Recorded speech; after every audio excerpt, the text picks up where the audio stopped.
Bienvenue sur Good Visa, le podcast Voyage. Aujourd'hui, partez en Tasmanie avec Isia. Elle nous raconte comment avec son compagnon, ils ont traversé à pied la côte ouest de l'île.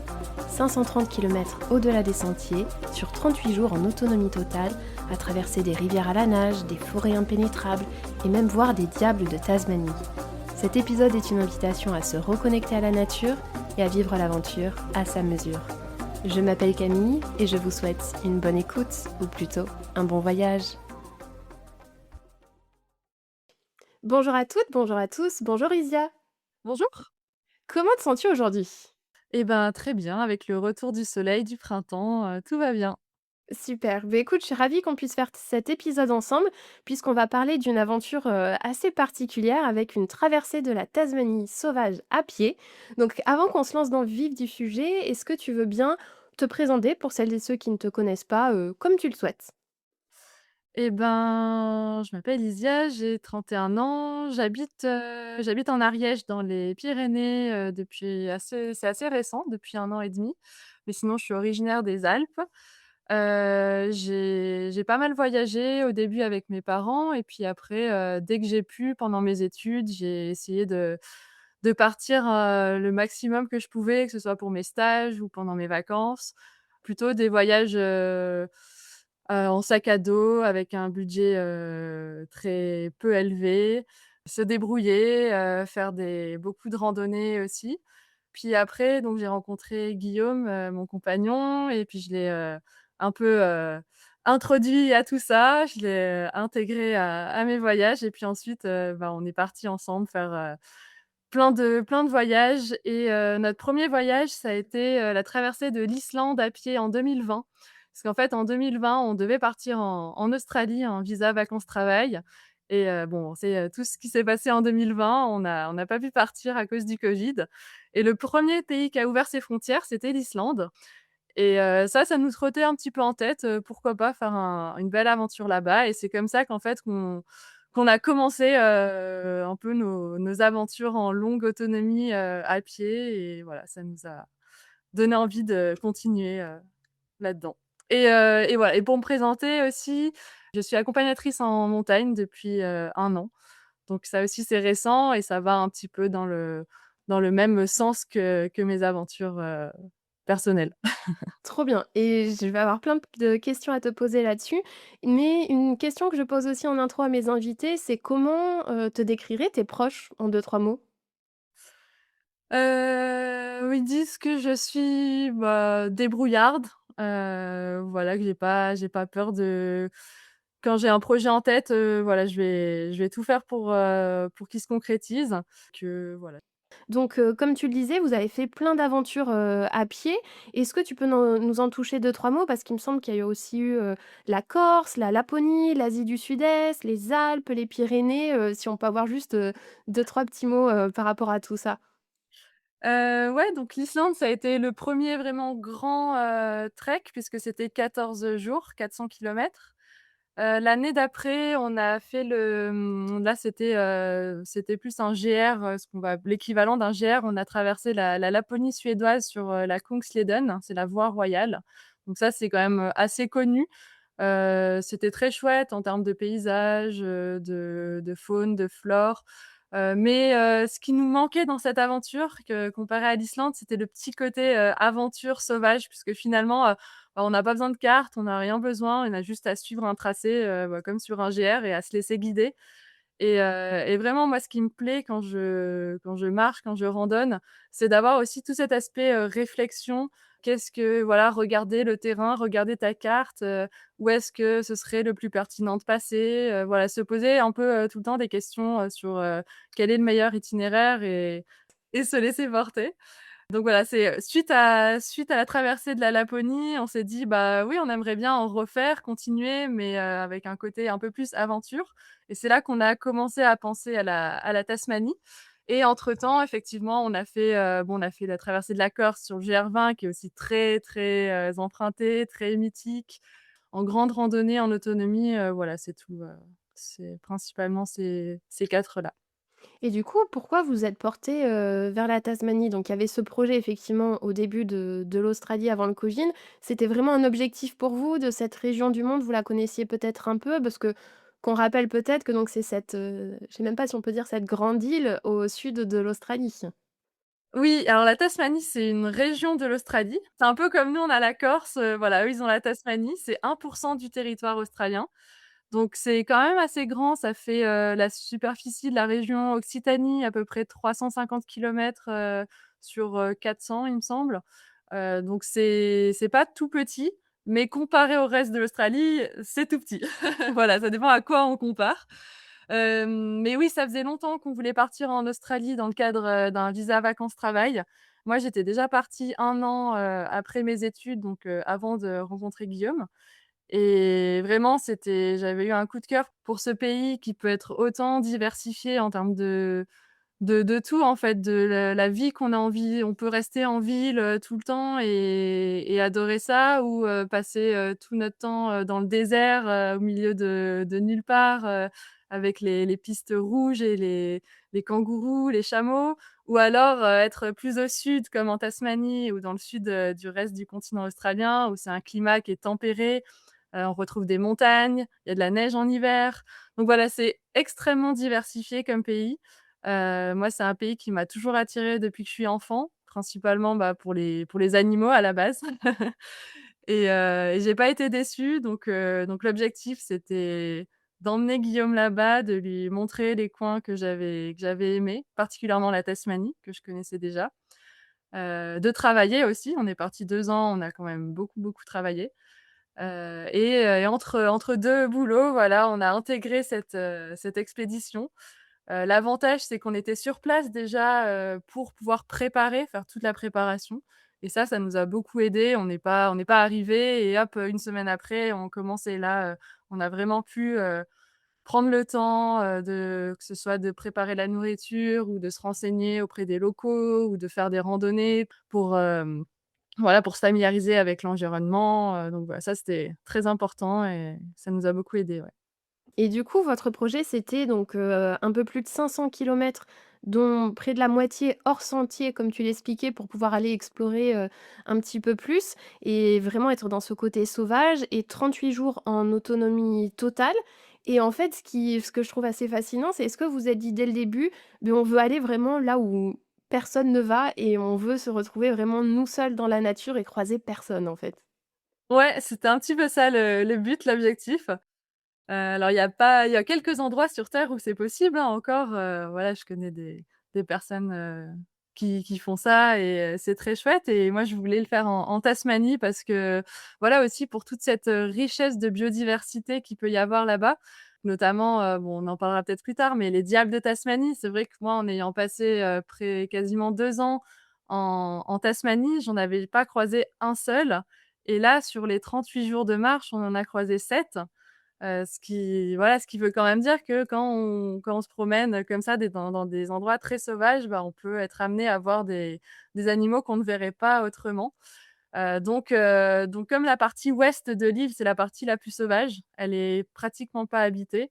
C'est là que qu'on s'est voilà, c'est comme ça qu'on s'est dit, bah, voilà, c'est dans cette région qu'on veut marcher et du coup, on s'est dit: «Bah, pourquoi pas faire du point le plus au sud au point le plus au nord?» Ça peut être un objectif en suivant la côte ouest. Surtout que le début, du coup, en commençant par le sud, ça voulait dire que les 6 premiers jours étaient sur un équivalent d'un GR quoi, un sentier de randonnée qui est assez fréquenté et du coup de commencer un petit peu, voilà, progressivement. Commencer sur un sentier et puis au bout d'une semaine, bon, bah, voilà, c'est parti pour l'aventure en hors sentier et après sur la partie nord, on retrouve aussi, un peu plus de civilisation avec, des accès 4x4, sur les plages ou des petits villages pêcheurs, donc c'est voilà, la fin, on savait qu'elle serait un peu plus facile et c'était toute la partie, du milieu, avec, 25 jours, où, bah, voilà, les 25 jours, c'était l'estimation qu'on mettrait, et il fallait qu'on soit autonome en nourriture, sur 25 jours, du coup, pendant cette partie-là, complètement hors sentier. Donc oui, peut-être expliquer à l'audience, parce que moi je me base donc sur le film que vous avez fait de cette aventure, mais vous avez aussi écrit un livre et je mettrai bien évidemment, toutes les références. On voit que vous êtes quand même bien chargé, donc j'imagine qu'il y a eu toute cette phase, de préparation comme tu le disais avec les repas et de par ton expérience aussi, enfin votre expérience à tous les 2, vous saviez quel matériel prendre, enfin vous partiez pas, tête baissée, sans, complètement innocent, j'ai envie de dire, face à ce qui vous attendait. Ouais, c'est sûr que je pense qu'il faut pas faire cette traversée-là, cette itinérance pour la première fois si on n'en a jamais fait avant et ça aide bien, d'en avoir fait, déjà fait. Ce que j'avais fait moi sur les treks précédents, c'est que j'avais fait des tableurs, avec exactement le matériel et la nourriture qu'on avait, le poids exact de chaque chose. Donc en fait, ça me permettait d'avoir une bonne base, et de l'adapter puisqu'on savait, sur les précédents: «Tiens ça, bon force finalement c'était pas très utile» ou «Ça, ça aurait pu être utile» et du coup de se baser, sur les expériences passées, ça a beaucoup aidé. Et bah, forcément, le poids de nos sacs est élevé. Alors on a une base, de on va dire matériel, vêtements, sac à dos qui faisait, 12 kilogrammes et ensuite il fallait ajouter la nourriture. Du coup pour 25 jours, c'est ça qui pèse le plus forcément. Donc nous, notre technique, ça a été, c'est ce qu'on a fait depuis l'Islande, c'est de déshydrater tous nos repas. Donc déjà, on économiquement, on s'y retrouve puisqu'on n'achète pas du lyophilisé qui coûte, extrêmement cher. Et puis on cuisine vraiment des plats qui nous plaisent, assaisonnés, comme on aime. En fait, c'est un petit peu comme à la maison et c'est super important parce qu'en fait en trek, c'est une des motivations aussi et c'est ce qui nous donne de l'énergie, à la fois au corps et à l'esprit et de se dire qu'on a un bon repas qui nous attend.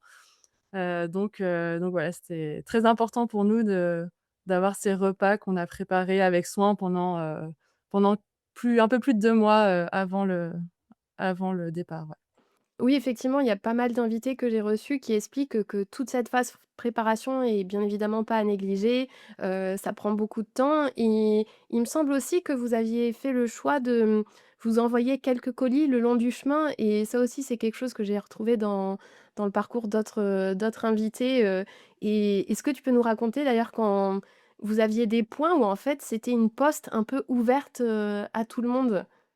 Alors justement, c'est au début, je disais qu'on pendant 6 jours, on est, sur un chemin balisé et en fait, arrivé au terme de ces 6 jours, on débarque en plein milieu d'un parc national, vraiment au milieu de nulle part et il y a une mini, piste d'atterrissage, d'avion et il y a, une petite dizaine de maisons. Alors c'est pas des gens qui vivent là à l'année, hein, c'est un endroit en fait où est étudiée, une perruche, un oiseau qui est en voie de disparition et qui niche, là-bas.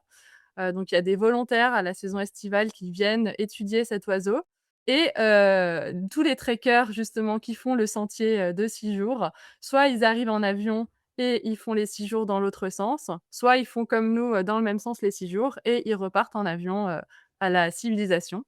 Du coup, le fait qu'il y ait cette petit avion qui vienne, on savait qu'il pouvait aussi apporter des colis. C'est vraiment un tout petit avion, hein, je crois qu'il y a 6 passagers dedans. Du coup, en amont, voilà, on a préparé, 2 cartons de 10 kilogrammes chacun qu'on était allés emmener à l'aéroport de Hobart en stop et du coup, on avait dit, voilà, faudrait enfin, écrit sur le carton, il faudrait que ce soit livré à telle date et quand on est arrivé, il y avait une petite pièce, ouverte avec, plein de matériel, dont nos cartons.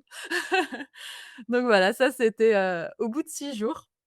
Et le 2e ravitaillement, c'était, du coup 25 jours encore après, donc au bout de 31 jours.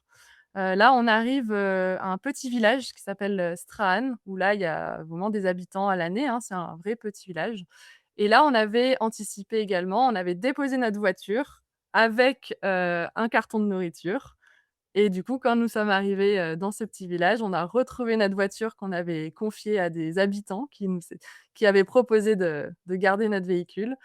On a retrouvé, du coup, on a pu se reposer pendant 3 jours, récupérer notre colis, on a laissé la voiture chez les gens et on a continué à pied, pour faire la partie nord.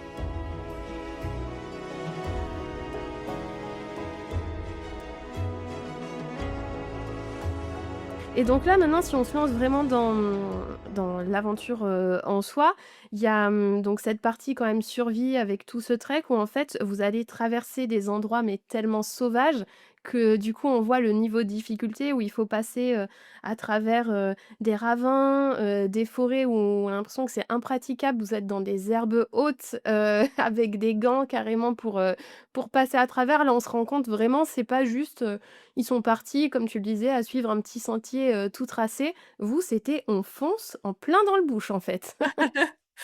Ouais, c'est ça et puis comme il y a pas de traces, finalement, bah, c'est la boussole qui nous permettait de nous orienter, savoir, où on va.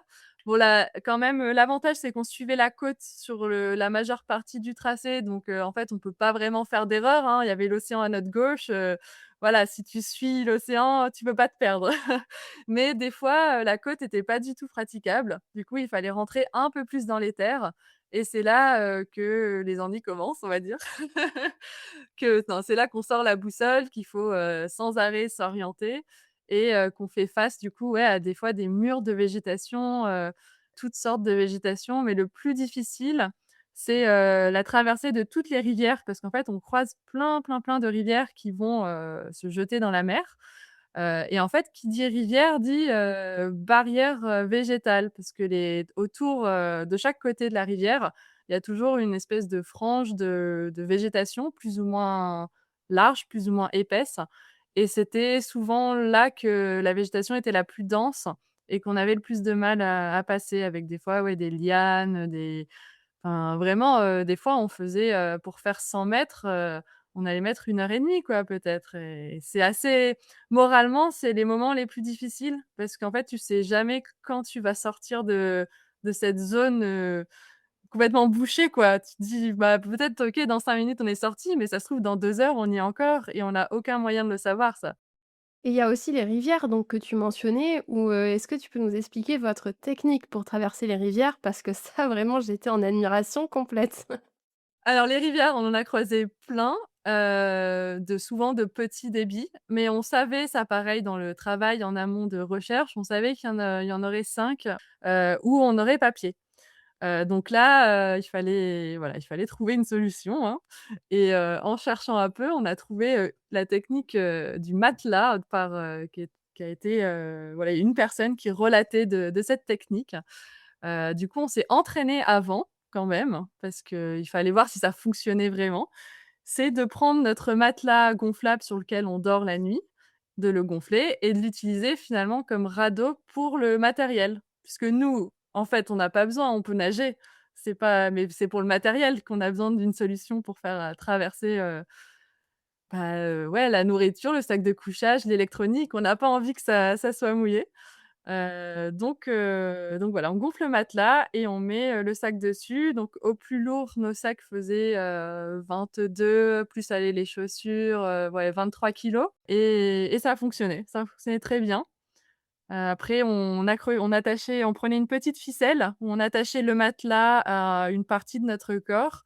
Comme ça, nous, on pouvait nager librement et voilà et normalement le matelas, il suit derrière, avec le fil, il nous suit, tranquillement.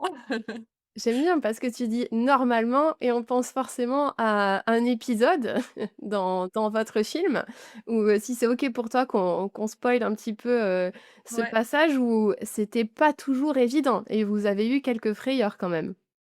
Ouais, alors la 1re traversée s'est très bien passée. Je crois que ce petit événement, c'était, il me semble, à la 2e traversée, où en fait, donc Guillaume traverse, tout va bien, il est déjà de l'autre côté.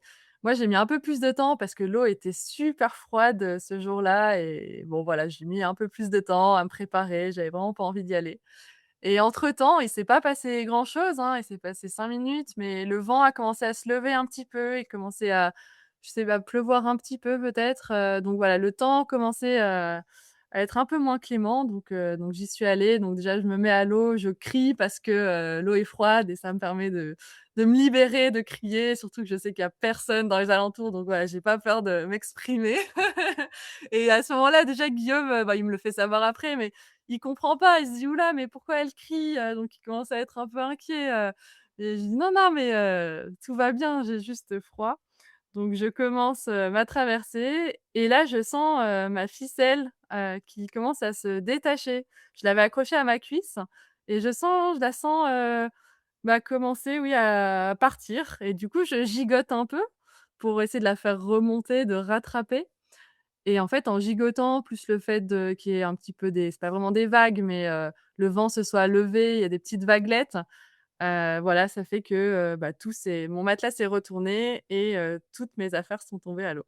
Ce qui est rigolo, c'est qu'en fait, on a filmé ce moment, enfin, on n'a pas les images, mais on a le son, parce que Guillaume était en train de me filmer, en train de nager, voilà, tout va bien et puis, il s'attendait pas à ce que ça se passe, mais du coup, il a jeté la caméra et on a tout le son et lui est venu, essayer de, voilà, me rejoindre pour, m'aider, mais finalement, j'ai réussi à le temps qu'il enlève ses vêtements et tout, moi, j'étais déjà arrivée de l'autre côté Et tu as pu et repêcher surtout vos affaires aussi, et voilà et surtout, j'ai pu récupérer toutes mes affaires, donc on s'était bien entraîné avant à la traversée quand tout se passe bien.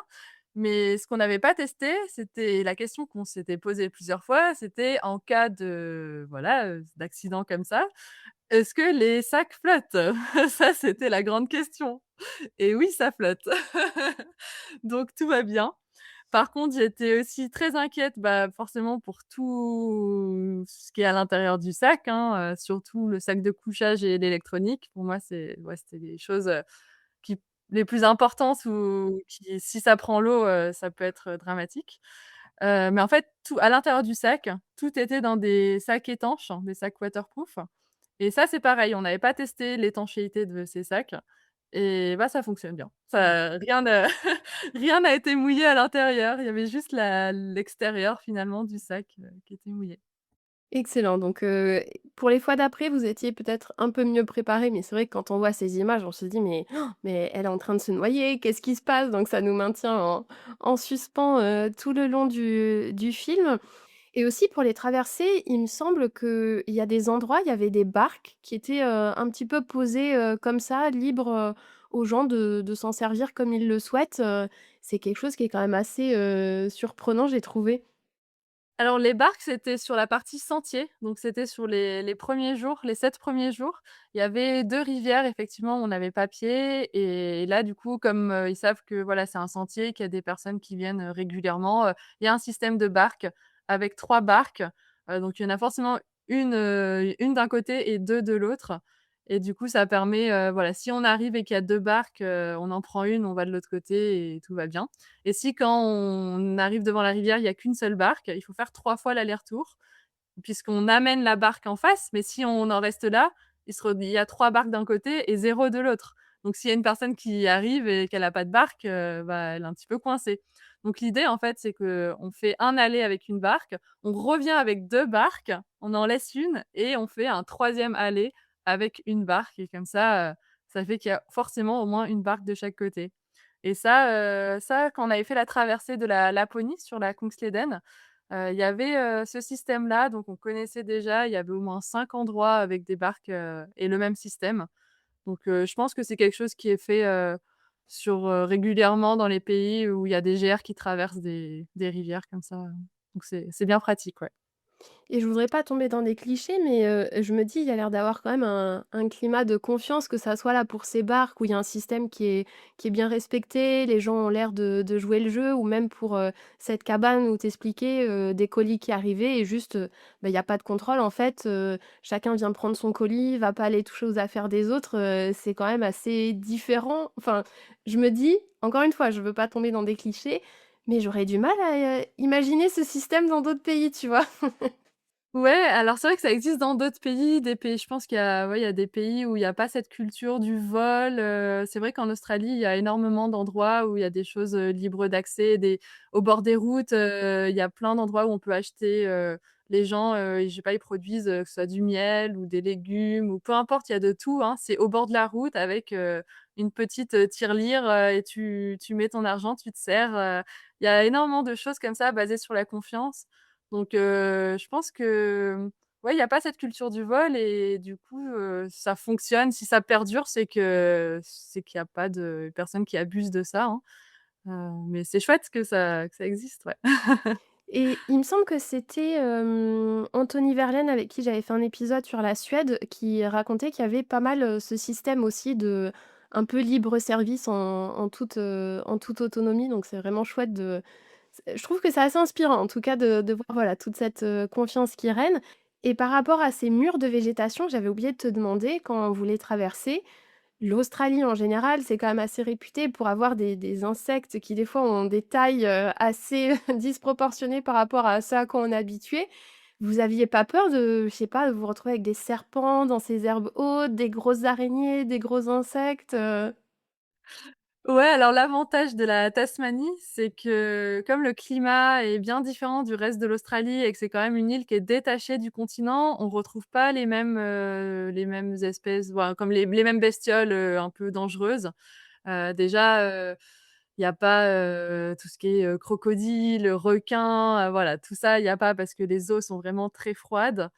C'est uniquement dans le nord de l'Australie qu'on retrouve, ces animaux-là et c'est pareil finalement pour les serpents et les araignées. Il y a pas d'araignées dangereuses à ma connaissance, puis je crois pas qu'on en ait vu.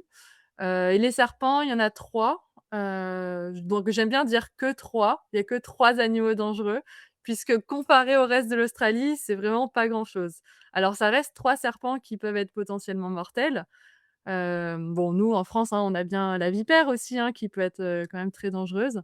Alors des serpents, du coup les 3 serpents, le plus gros c'est le tiger snake, c'est un serpent le serpent tigre. Il peut faire peur, il peut faire, jusqu'à 2 mètres de long, il est tout noir, il est assez gros donc oui, c'est pas une petite bête. On en a vu une dizaine, donc c'est pas non plus rien. Mais finalement, on n'avait pas si peur que ça. C'est pareil, on s'était beaucoup renseignés, sur ces serpents et et en fait, on portait tout le temps des guêtres au niveau des chevilles et des gants pour, les mains et en fait, on a vu que ces serpents, particulièrement la sous-espèce qu'il y a en Tasmanie, si ils étaient amenés à nous mordre, en fait, le venin se dissiperait entièrement dans le vêtement et la guêtre avant d'atteindre notre peau. Donc c'est très rare finalement que le venin atteigne, la peau. D'autant plus que c'est une espèce qui est pas du tout agressive, donc si on va pas l'embêter, normalement, elle vient pas nous attaquer comme ça. D'ailleurs, ça m'est arrivé plusieurs fois de passer à côté d'un serpentique sans m'en rendre compte. C'est Guillaume qui était derrière, je sais pas, 10 mètres derrière, qui l'a vu. Ça, c'est arrivé 2 3 fois et qui me disent, pas sur le coup, mais quelques mètres après: «Tu es au courant que tu es passé à, je sais pas, à 50 centimètres d'un serpent tigre?»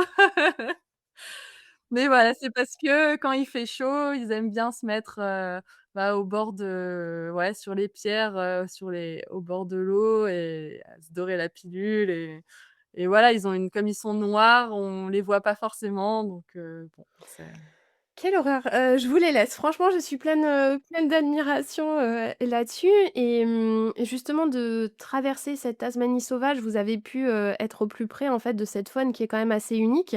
Est-ce que tu veux bien nous parler des de ces espèces qu'on forcément, quand on pense à l'Australie, on pense aux wallabies, aux wombats, est-ce que tu peux nous expliquer ces rencontres que vous avez pu faire? ouais, alors, donc il y a tout ce qui est animaux, sauteurs, on va dire. Donc là, il y a 3 espèces. Il y a le kangourou qui est, assez grand, imposant, et qu'on a vu de temps en temps, plutôt par groupe. Ils sont ensemble. Alors souvent, on voyait plus des indices de présence, plus que de voir les individus en eux-mêmes. Et des fois, il y avait des prairies, toutes on appelait ça les prairies à kangourous entre nous parce qu'il y avait plein de petites crottes de kangourous et on savait que potentiellement on pouvait en voir, dans ces zones-là. Ensuite, il y a le wallaby, donc qui est, version kangourou en plus petit. Il y a également le padé-melon qui est, encore plus petit que le wallaby et qui fait partie de la famille des kangourous, mais qui lui, vit plus dans les sous-bois. Donc en Tasmanie, il y en a beaucoup, on en voit plus régulièrement. Après, le wombat, on a vu combien? 4-5 peut-être. Ça fait un gros nounours, très court sur pattes, qui est lui herbivore et la première fois qu'on en a vu un sur le trek, c'était très étonnant parce qu'il était en train de se nourrir, d'algues, au bord de l'eau. alors que toutes les autres fois où j'en avais vu, c'était plutôt dans les prairies en train de brouter de l'herbe. Donc voilà, on a vu qu'il pouvait également, voilà, il s'adapte, hein, avec ce qu'il a et manger des algues et la particularité de celui-là, c'est qu'il fait des crottes, cubiques. C'est le seul animal au monde à faire des cacas, en carré. Et oui et ça, je trouve ça fascinant parce que je me suis dit: «Bon, bah, je vais me coucher moins bête ce soir» effectivement, quand tu le vois, c'est assez surprenant, mais ils ont l'air tellement mignons. Effectivement, ça fait comme tu dis des petits nounours et ils se Ouais. laissaient approcher un petit peu ou pas trop? Parce que dans ces régions-là, ils voient du coup peu de monde. Je me demande, ouais, comment ils réagissaient face à vous, en fait?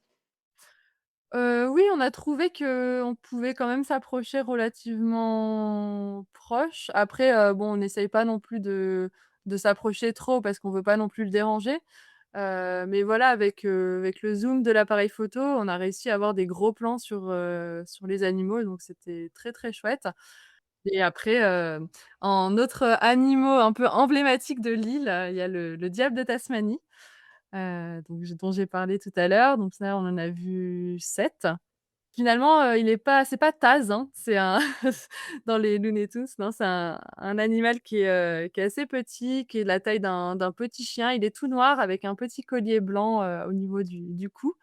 Par contre, c'est un carnivore redoutable. C'est vraiment le plus grand prédateur de l'île, puisqu'il a des mâchoires, assez impressionnantes et il peut s'attaquer à bien plus gros que lui. C'est aussi une espèce qui est charognard, donc il est très important dans la chaîne alimentaire.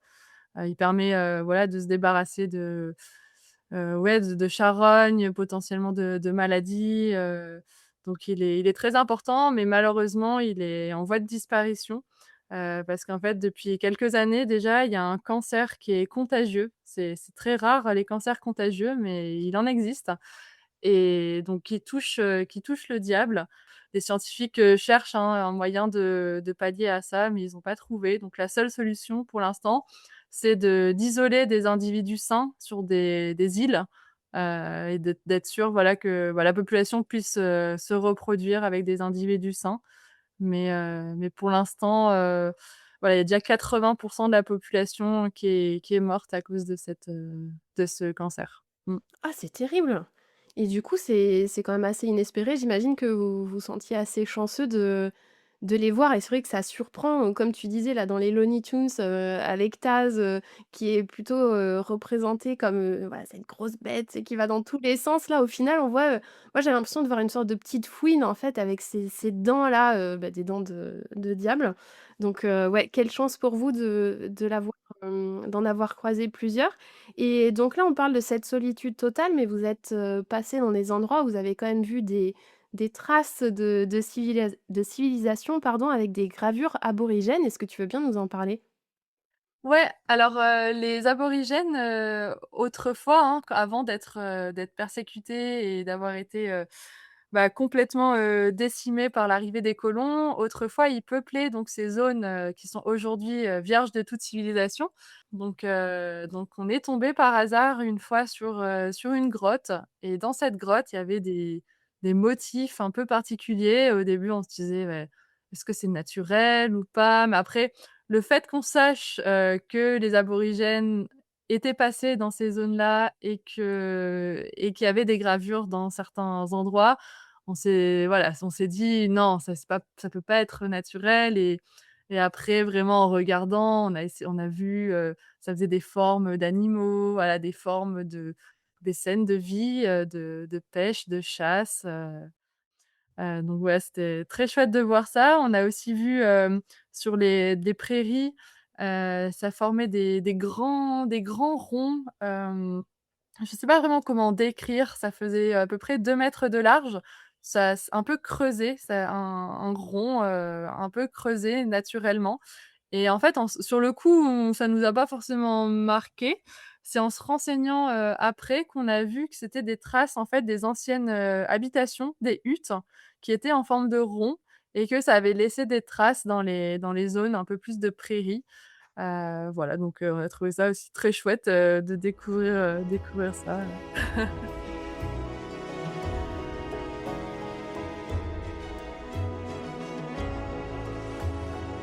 C'est fou parce que je suis en train de m'imaginer, voilà, vous dans les sentiers et puis vous tombez sur, un peu les grottes de Lascaux, made made in Tasmanie.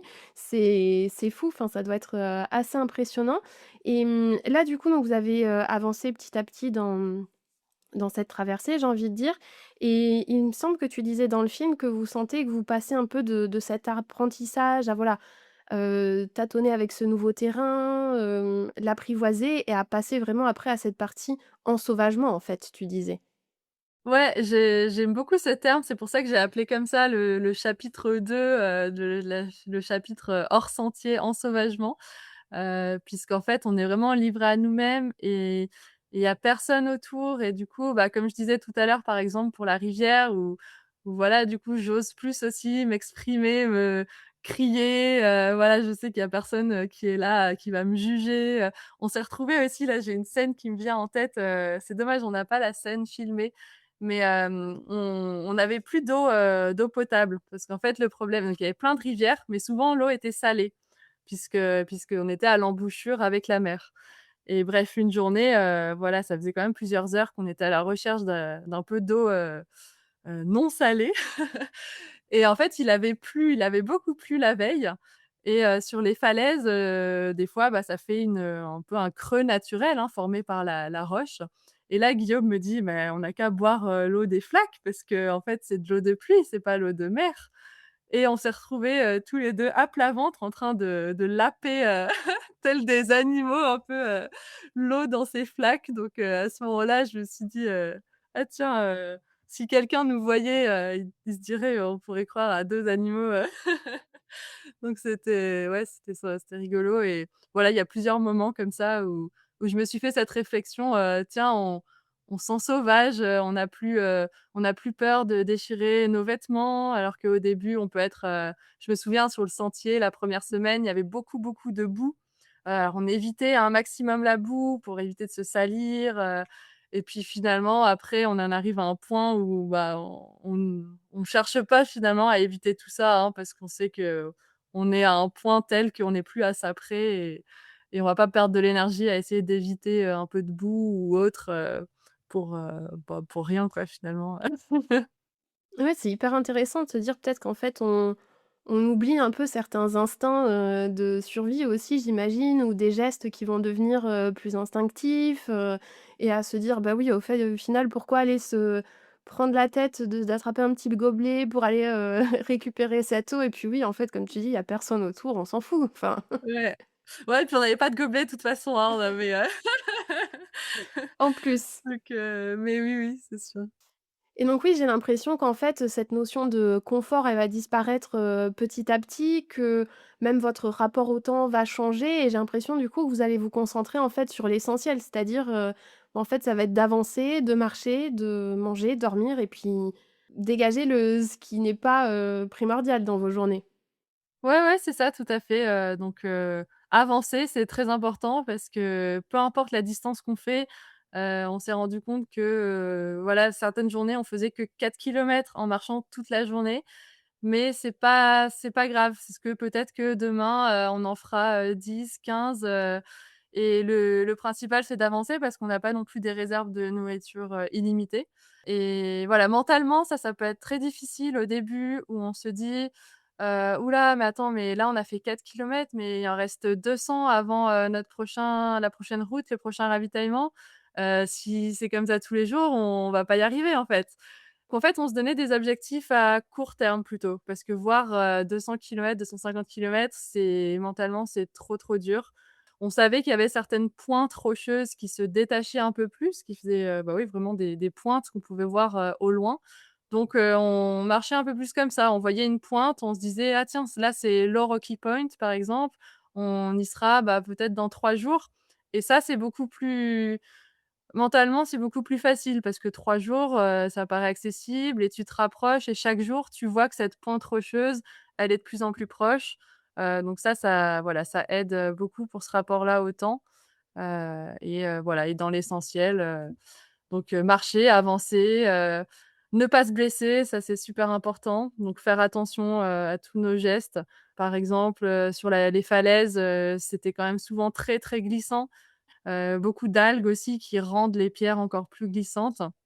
Mais on sait qu'on n'a pas le droit à l'erreur et il vaut mieux prendre plus le temps et d'être sûr de ses pas que de vouloir aller vite et glisser et voilà. Après, voilà, c'est dans ce genre de milieu très isolé, il faut vraiment pas qu'il nous arrive quoi que ce soit donc on préfère, prendre le temps de d'avancer. Même quand vous avez traversé ce pont-là un petit peu, douteux, j'ai envie de dire. Ouais, alors, c'est vrai que je disais qu'on était seuls au monde, isolés, mais à un moment, en plein milieu, on tombe sur, une ancienne piste, d'exploration de l'époque du siècle dernier.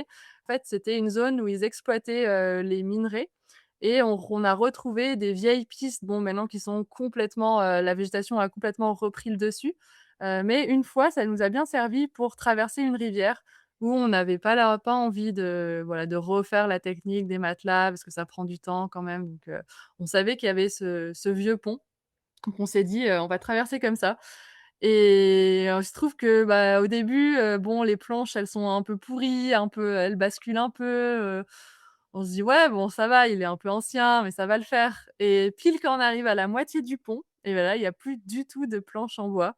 En fait, le pont a ça, c'est pareil, c'est en faisant des recherches après qu'on a découvert que le pont avait brûlé, avait subi un incendie, je sais plus quand, il y a quelques décennies et du coup, voilà, il y a la moitié du pont où il y a plus du tout de planches en bois. Donc il reste plus que la structure métallique, des barres métalliques. Donc là, bah, il faut quand même avancer.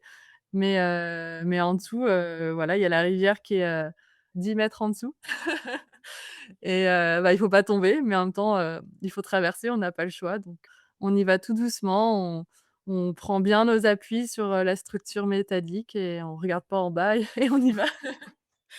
Et en avant. Et j'allais te demander aussi les challenges que vous avez pu, rencontrer. Donc là, tu nous parlais de cette difficulté, mentalement quand vous voyez que vous progressez, lentement. Est-ce qu'il y a eu d'autres, gros challenges au cours de cette aventure, que ça soit où vous êtes tous les 2 concernés ou peut-être que c'était un challenge aussi de d'avancer, tous les 2 ensemble en termes de communication? Parce que j'imagine, on n'a peut-être pas toujours le même état d'esprit que son compagne ou sa compagnon dans ce genre d'aventure. Alors l'entente entre nous, s'est plutôt bien passée, ça a pas été un challenge. Après, parce qu'on est aussi habitués, c'était pas notre, c'est pareil, je ferai pas cette aventure-là avec une personne que je connais à peine. Voilà, c'est important de déjà bien se connaître, même si forcément on est poussé tellement, dans des limites qu'en fait on découvre, d'autres parties de l'autre, mais aussi de nous-mêmes, hein, que qu'on a jamais vues. Mais voilà, ça a pas été vraiment un challenge. Au contraire, c'était super important d'être à 2 parce que pour tous ces moments, où ça va pas trop, moralement, en fait, le fait d'être 2, on peut toujours se soutenir parce qu'il y en a toujours un des 2 qui va quand même un petit peu mieux, moralement et qui peut encourager l'autre. Donc voilà, ça, c'était super important. Donc dans les challenges, il y a eu donc en autre moment que la végétation ou les rivières, il y a eu toute cette phase de falaise à passer au bord de sur la côte avec, beaucoup d'escalade et de désescalade, parce que c'est pas, tout plat, hein, il y a quand même un petit peu de hauteur, voilà, des moments quand même qui étaient assez dangereux. Je pense que c'était le plus dangereux de tout ce qu'on a fait, c'était ces moments-là. Finalement, quand on est dans la forêt, il y a moins de risques, voilà, il y a des lianes partout, c'est difficile d'avancer, mais il y a moins de risques, de se blesser. Alors que sur la côte, il y a les vagues, qui arrivent, avec une vitesse, et une puissance, phénoménale. D'ailleurs, c'est pour ça qu'on voit pas de bateaux. Moi, à la base, je m'étais dit: «Tiens, sur la côte, bah, on verra peut-être des bateaux», mais non, on n'a pas vu un seul bateau parce que même pour les bateaux, c'est trop, les courants sont trop forts. Donc voilà, il fallait tout le temps jouer aussi un peu avec la houle pour, des fois passer donc il y a la vague se retire, on se dit: «Tiens, c'est le moment», on court, on passe à un endroit, après il faut escalader, une falaise pour passer de l'autre côté et ça, c'était les moments les plus stressants et les plus dangereux, je pense à mon sens, ouais. Donc là, petit à petit, on arrive vers la fin de votre aventure sur votre sentier. Est-ce qu'il y avait peut-être aussi, peut-être de l'excitation d'arriver à votre, ligne d'arrivée et vous dire: «Bah, ça y est, on l'a fait et ça s'est globalement bien passé»? Ah oui, totalement. Bah, à la fin, en fait, quand on voit le bout, quand on sait que c'est bientôt fini, on pense forcément à l'après et à la nourriture. Ça, c'est quelque chose qui un sujet qui revenait beaucoup quand on marchait: «Ah tiens, qu'est-ce qu'on pourrait manger?» Voilà, ça, c'est quelque chose qui globalement, on n'a pas trop souffert de la faim pendant ce trek comparé à d'autres qu'on a pu faire avant, puisqu'on a fait des proportions, un peu plus grandes. Mais quand même, voilà, au bout d'un mois, ça commence à tirer un peu malgré tout. Donc, ouais, on pensait surtout à la nourriture. Après voilà, on va pas je vais pas te cacher que, la première douche, la première nuit dans un vrai lit, voilà, ça fait du bien quand même.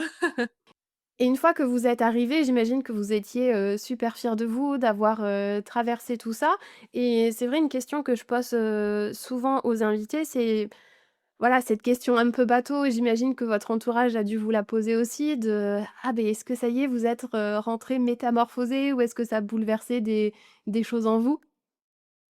Ouais, alors c'est vrai que c'est une question qu'on me pose beaucoup. J'ai toujours un peu du mal à répondre à cette question parce que j'ai pas l'impression d'avoir, complètement changé, d'avoir été métamorphosée. Puisque finalement, en fait, cette aventure, effectivement, c'était la plus intense qu'on ait vécue, mais elle se retrouvait dans une continuité d'autres aventures qu'on a vécues avant et d'autres qu'on va sûrement vivre après. Donc finalement, on est peut-être métamorphosé, mais ça se voit pas, soudainement. C'est tout un chemin sur, des années et des années, puisque c'est une continuité, un mode de vie aussi qu'on a qui est pas du tout, voilà, qui est déjà un peu nomade, centré sur, la nature et c'est pour ça que, j'ai du mal à un peu à répondre à cette question et que j'ai pas de grande métamorphose qui est apparue, En tout cas, pareil, voilà, mes proches m'ont pas dit: «Ah, tu as changé», non, non, je suis restée la même.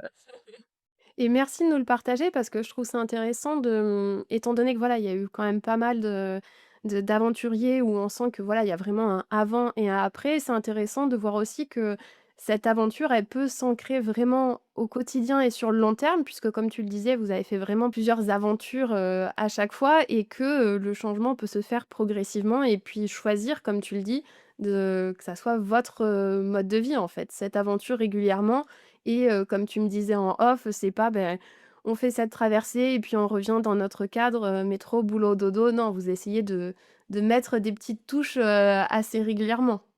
C'est ça, ouais, tout à fait et puis, bah, par le biais maintenant de mon travail d'accompagnatrice en montagne, bah, j'ai toujours ça, voilà, la randonnée, vivre dehors, enfin, ça fait vraiment partie de mon quotidien. Avoir un sac à dos sur le dos, voilà, j'ai l'habitude donc finalement, effectivement, mon sac à dos quand je pars avec, des clients, sur la journée, il fait pas 20 kilogrammes, j'ai pas, 1 mois de nourriture avec moi. Mais quand même, ça permet, de rester là-dedans, Je vois et donc là, peut-être que tu pourrais nous partager ce qui te plaît le plus dans la marche? Parce que j'ai l'impression que c'est ce qui fait quand même le pilier, en fait, de toutes ces aventures. Ouais, alors c'est pas forcément, la marche en elle-même, je pense, le sport enfin voilà, marcher, mettre un pied devant l'autre. C'est plutôt dans les endroits où ça va m'amener, pouvoir aller dans des endroits où finalement je pourrais pas y accéder autrement. On a testé après le voyage à vélo, par exemple, qui est très bien aussi, mais qui est très différent de voilà, on est forcément plus lent à pied, mais on va dans des endroits où on ne peut pas aller autrement. Et c'est voilà, c'est ça qui me plaît, pouvoir, voir, voilà des animaux, des plantes, des milieux naturels, incroyables, que je verrais pas si je marchais pas.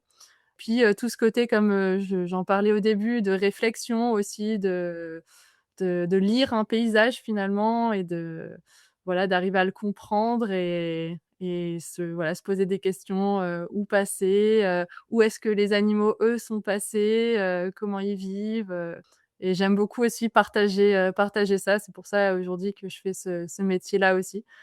C'est pour partager cet amour de la nature quoi, avant plus que de la marche finalement. Je sais que Guillaume, par exemple, c'est un petit peu différent. Lui, il aime beaucoup la marche pour le côté méditatif que ça peut avoir. Après sur la partie nord de notre trek, on avait des longues étendues de plage qui pouvaient faire, 30-35 kilomètres de long et moi j'ai ressenti beaucoup d'ennui sur ces plages. Parce que finalement le cerveau là, il était sur off, il y avait pas besoin de réfléchir, où est-ce qu'on marche, fallait juste marcher.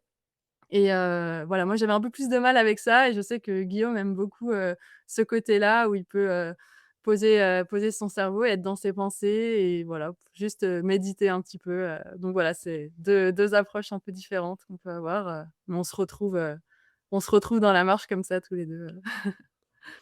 Et donc là, on parlait de transmission et vous avez effectivement fait un film, tu as aussi enfin, vous avez aussi écrit un livre. Qu'est-ce qui a motivé, en fait, cette envie? Alors l'envie de faire le film et d'écrire le livre, elle était déjà là avant de partir. On savait qu'on voudrait, le faire déjà. Pour, le film, on avait déjà fait un petit film pour l'Islande et la Laponie, peu un peu plus pour nous, pour ces 2 là, mais on avait vraiment apprécié le fait de, voilà, de filmer, de faire le montage après, en souvenir pour nous. Mais pour la Tasmanie, on savait qu'on voulait, avoir un côté un peu différent de partage, à plus grande échelle. Mais faire s découvrir cette île qui est, très peu connue, finalement des Français. À chaque fois, quand je pose la question: «Est-ce que vous savez où est la Tasmanie?» Alors on me répond très souvent bizarrement, «Bah oui, c'est en Afrique», parce qu'en fait les gens confondent avec la Tanzanie, mais ça n'a rien à voir. Donc voilà, déjà montrer, enfin faire découvrir cette île et bah, toutes les beautés, qu'elle regorge, les richesses naturelles, qu'on peut y voir et même si c'est minime, dans notre film ou dans le livre, mais voilà l'histoire aussi un peu triste, des aborigènes qui, voilà le côté sur le côté humain, voilà qui habitaient autrefois, cette île. Et du coup, là, maintenant, si tu devais, partager un seul, message à l'audience, ton message principal aux auditeurs et auditrices, qu'est-ce que ça serait? Alors moi, ce que j'aime bien transmettre comme idée, c'est que l'aventure finalement, elle peut être accessible à tout le monde. Qui voilà, il y a pas besoin d'avoir le matériel, dernier cri qui coûte, très extrêmement cher. Il y a pas besoin d'avoir, des sponsors. On peut partir avec le matériel qu'on a. Ça peut on n'est pas obligé de partir à l'autre bout du monde. Ça peut une aventure, ça peut se vivre, pas loin de chez soi, hein. Rien que passer une nuit, en bivouac, voilà, pour certains, c'est déjà une grande aventure et je trouve ça très chouette. Nous, quand on a commencé, en Islande, notre première aventure, on n'avait pas un matériel, super tip top. On avait des trucs Décathlon 1er prix. On avait un sac de couchage en confort +15 alors qu'on avait des nuits à 0, un sac à dos, très, très lourd. Donc on a fait avec ce qu'on avait. Et ça a très bien fonctionné. Après, au fur et à mesure, on a eu du matériel, un petit peu mieux. On a acheté, voilà, une année c'est la tente, une année c'est le sac de couchage, une année c'est le matelas, parce que voilà, ça on sait que ça a quand même un coût. Mais après, voilà, c'est du matériel qui dure et où on peut vivre, tout plein d'expériences comme ça. Mais, voilà, sans nécessairement, avoir de sponsors ou autre. Donc en fait, foncez. Voilà, donc le message c'est ça, c'est allez-y, n'attendez pas quelque chose et juste, c'est possible, allez-y. Parfait. Beh, écoute, merci beaucoup pour cet épisode qui, est je trouve assez rafraîchissant, voilà, de d'avoir toutes ces images de nature, toute cette faune, cette flore et de voilà, de se dire qu'on n'a pas besoin de faire des encore une fois, des aventures, de dingue et de revenir absolument, métamorphosé, que ça peut s'ancrer aussi sur le long terme donc merci à toi et peut-être que vous avez des prochaines aventures déjà de planifier. Les idées, c'est pas ce qui manque. Après, quelque chose de concret, pour l'instant, non, mais en prochaine grande aventure que j'aimerais bien, vivre, ce serait, de faire toujours à pied, une traversée dans les pays, d'Asie centrale, le Tadjikistan et le Kirghizistan, qui sont également des pays, très peu touristiques avec des zones, encore extrêmement sauvages.